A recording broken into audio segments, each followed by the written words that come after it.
Good evening, Sir Bintang. Hello. Ilang taon na po kayo? Ilang taon saan? Sa edad nyo po? Ito. Okay. Good evening, everyone. As you all know, I am your guidance counselor sa senior high. I am 46 years old and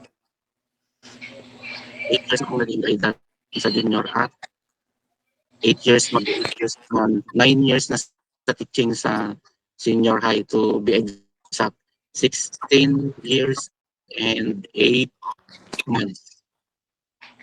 Grabe, Sir. Ang tagal nyo na palang nagtuturo tsaka counselor. So, ano po ang best and worst experience nyo sa counseling session? Okay. Maraming best, marami ring worst. Sige, umpisan natin sa best. I'll just give one example each, paraan. Okay, best is kapag both sides ay nakikipagtulungan. For example, sa issues ng absenteeism, kung absenero yung bata, dapat alam din ng magulang, alam ng mga subject teachers, at declared ng class advisor. So, hand in hand, dapat nag-uusap, may parents conference, at kung maging maayos yung usapin, na i-close sa logbook yung usulat ng agreements, at eventually nagiging best practice ng isang class advisor section yung parents.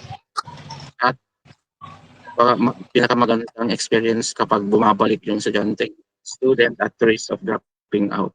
So, worst naman kung magsinero na nga, hindi pa nakikipagtulungan. So, hindi satisfied yung office, hindi rin maganda yung mangyayari sa bata, at eventually magkakaroon siya ng lapses at babagsak. Siyempre, tatagalin siya sa listahan at hindi siya ma-enroll sa LIS, sa Learners Information Management. So, our system. So, alam naman ninyo na may mga klase kayo, di ba? So, ganun. Yeah. Kung hindi sila cooperative, hindi, yun yung worst experience ang masasabi, kasi hindi naman tinayo or inayos ang office para maging display. So, the guidance office ay in its little way is helping the students and even the teachers, but kailangan lang ng kooperasyon upang maging maayos ang. Okay, next. So, Sir, sa sobrang tagal nyo naging counselor, so masaya po ba kayo sa trabaho nyo? Oo naman, kasi syempre, kung hindi ka naman masaya, nag-resign na sana ako. Pero at least, tawag doon, mapansin mo naman ay trying to embrace and bring back the role ng isang guidance counselor, although walang full-fledged sa ugat. Meaning, teacher ako, hiniram lang ako sa guidance office. Supposed to be nakatipid ba ang DepEd, 2 papel lang hinahawakan ko, as teacher and sa guidance office. Pero yun na yung style ng sistema sa DepEd ngayon, bayaan mo na we are helping and nakakatulong din sa maliit na pamamaraan.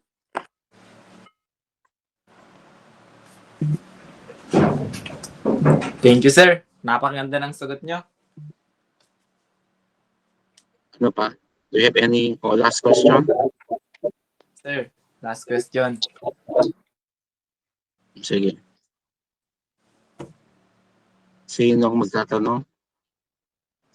Last question, guys. Sino magtatanong? Ralph. Kayo na? Ako. Wait lang, sir. Okay. Nag-isip pa.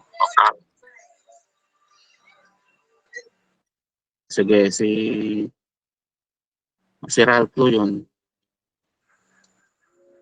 Meron pa ba o yun lang yung Sir, sa ganung katagal, Na-enjoy mo bang maging counselor?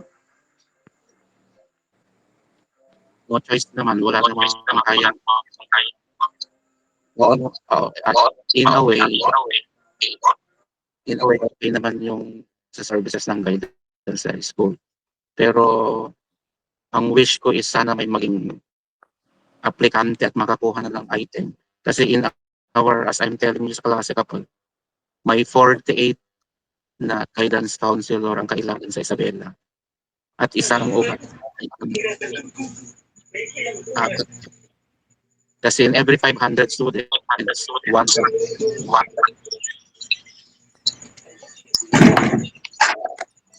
Sige po, sir. Salamat po. Okay. sir. Thank you, sir. Sige, sige. Thank you, sir. Good night. Thank you, sir. Ito itchan eh. Night. Mga Thank you, mute Good night, na. sir. Good night, sir. Thank you po. Good night, sir.